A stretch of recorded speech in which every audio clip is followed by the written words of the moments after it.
Hello everyone, this is Fisherman's Village Broadcast Happy Hour, and we are at the Shack Art Center here in downtown Everett, and this is brought to you by Tito, Vodka, and Elysian Brewing. My name is Eva Walker, and I'm here with Alex Cade.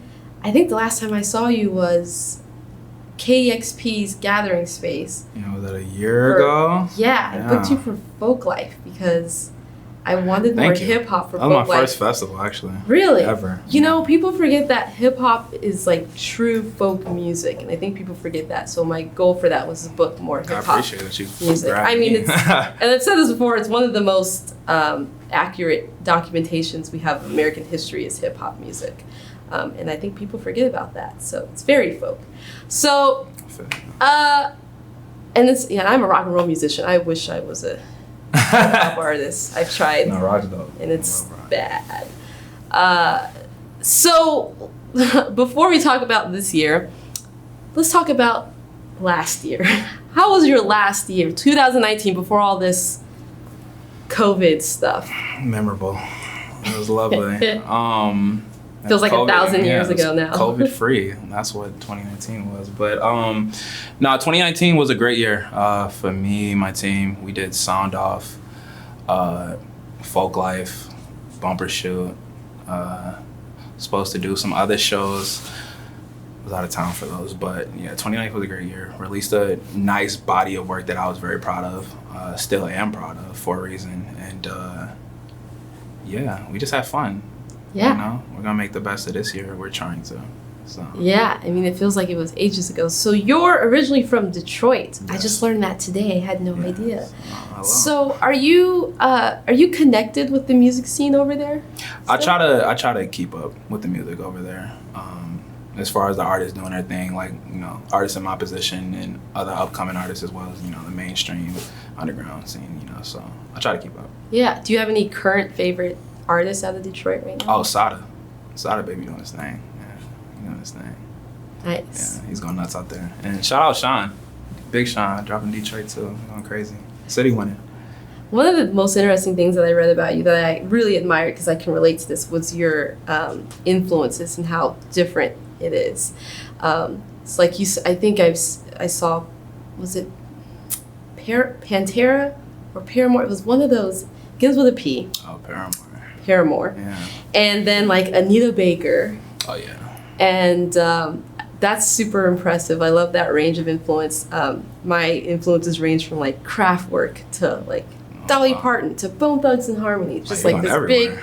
big range of influences. And so I really admired that about you and about artists that have that. And I was curious, because of that range of influence you have, what were your parents playing? Like, what music were you listening to? And specifically what your parents had playing that made you go, whoa, what is that? So my pops, he's really the one who put me onto a lot of artists back then, during his era and things like that. So they would play everything from Marvin Gaye to Anita Baker, Michael Jackson, of course. Outkast. My pops love Outkast. Kanye. So it went from a lot of different genres, and I think I give them the credit, for my expansive listening choices. Is your family musical, would you say? And it doesn't have to be like piano. They play an instrument. It could just be they're big fans of. Not really. My pops plays the piano though. Nice. And they sing a little bit, but they're not they like sing around the house type of thing. Like, you know what I mean? So yeah. So yeah. Yeah, that's awesome. And so being from Detroit, how long were you in Detroit until you moved to Seattle?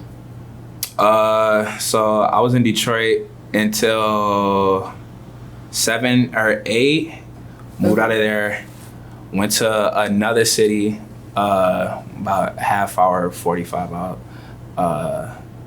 the hills, Farmington Hills, and we moved back to Detroit, and then moved back to the hills again, and then I moved out here. So I was over there for like 18, 17 years. Okay. So, yeah, up until like 17, 18. And would you say like your or I think I actually read this, like your music is you're inspired by being in Detroit. Yeah. What is it about being in Seattle specifically, but in general, it could be the Northwest, that's influencing the music that you make right now? If there is any. No, it's new. It's a refreshing sound. You know what I mean? You got the artists out here, because the artists out here are mad talented. They have a lot of different like variety. You know what I mean, to offer. So definitely just listening to keeping my ears posted on what people are doing with their music. Yeah. So. And being from Detroit, coming to Seattle, I'm sure you were told about grunge this, grunge that about Seattle. Did you ever explore any of the grunge in Seattle? I've tried to. I listened to Nirvana a little bit. I don't know if you would call them grunge rock. Yeah, they're grunge. Okay, yeah. Honestly, I just need more solid grunge rock bands to find. Yeah, you know? I think you'd like Alice in Chains. Alice in Chains? It's like Alice and then in Chains. I think you'd like Yeah, we need to find them right after this. I think you'd like Add that. it to the notes. So, I first heard about you because of Sound Off.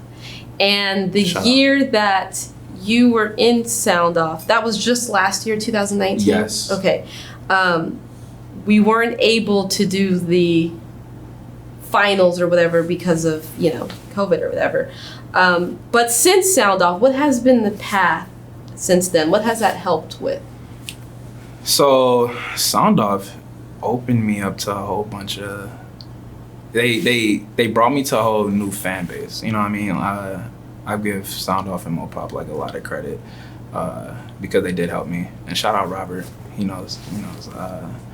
But yeah, I give them a lot of credit for giving me the opportunity and introducing me into the music scene. You know what I mean? Because I just dropped my project during then, and then 2-3 weeks later we're doing Sound Off. So it definitely was a nice like rollout, for things, and I love that. And can you give people like a brief description of what Sound Off is in case they don't? Oh yeah, so Sound Off, people, is it is a competition. It's like a live competition, battle of the bands, artists type of thing, right? So artists or bands, they set each individual dates, and these people perform, and they get judged. You win, you go to the semifinals or the finals, right? You go to the finals and you battle it out to see who wins, and it's dope prizes. You get to get new opportunities and lanes, that you could have or could not have gotten before this. So yeah, Sound Off is dope. Are you connected with any of the Sound Off folks that were in the same year you were in? Oh yeah, I still keep in contact. We all still follow each other and stuff. So yeah, it's lit. Yeah. I was just talking to Charmaine, I think 2 nights ago. So nice. Yeah, Sound Off. I mean, we had Naked Giants yesterday. Today, I don't even know what time is. Yesterday, we had Naked Giants in here who are also Sound Off alumni, and I know Paris Alexa is one. Just amazing artists that come out of Sound Off. So another thing that I read, a quote from you, was that your number one goal with music is to be able to connect with someone or to connect to somebody. Why is that important? To make sure I'm not the only one feeling what I'm feeling, honestly. But that's okay too if you are. Yeah, I mean, it's cool, but like nobody just truly wants to feel alone. You know what I mean? So to hear somebody say, "Y'all felt that," or "I know what you mean by that," like I'm like, okay, like bet. And then it shows that like, okay, we're doing this right. Who does that for you? Who gives me that feeling? Mm-hmm. This would be a long day. Kendrick, Drake, I love Kendrick Lamar. SZA, bless SZA. Oh my God. Did you hear that? It's a bless SZA. Rihanna. I love that. It's a lot. It's really a lot. Me. Kanye. I understand Kanye. I understand him. It's a lot. It's really a lot. Extensive list. Yeah, that's awesome. So do you remember your last show to a crowd before COVID or before the lockdown specifically? My last show before COVID was So Far Sounds. Oh, okay. It was downtown Seattle. I can't remember where it was, but it's like a real, very personal, intimate type of thing. People are like sitting down on the floor and just giving live music. So it's like a really chill, kickback, laid back vibe. So yeah, that was my last show.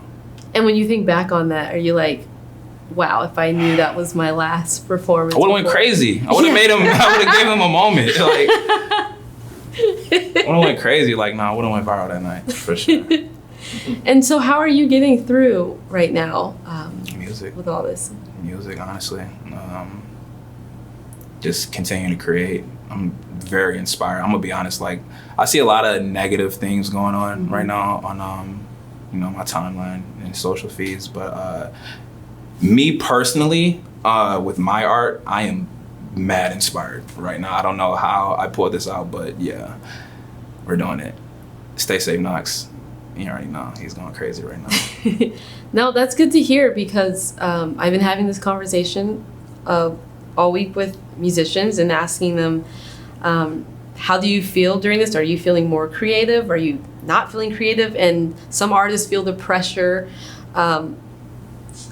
from, fans and from outside people kind of being like, oh my God, they're expecting an amazing 2021 record out of this, but like, I'm not feeling very inspired, versus some people being like, yeah, we have more time to kind of just spend together, and all the current events like are super inspiring, whether in a good event or a bad event. So yeah, it's just kind of this like, some people feeling creatively inspired and some people just like drained and are like, I can't. And so do you feel more on the, I could come out with a pretty killer 2021 record out of this? I know for sure. I do have those moments though.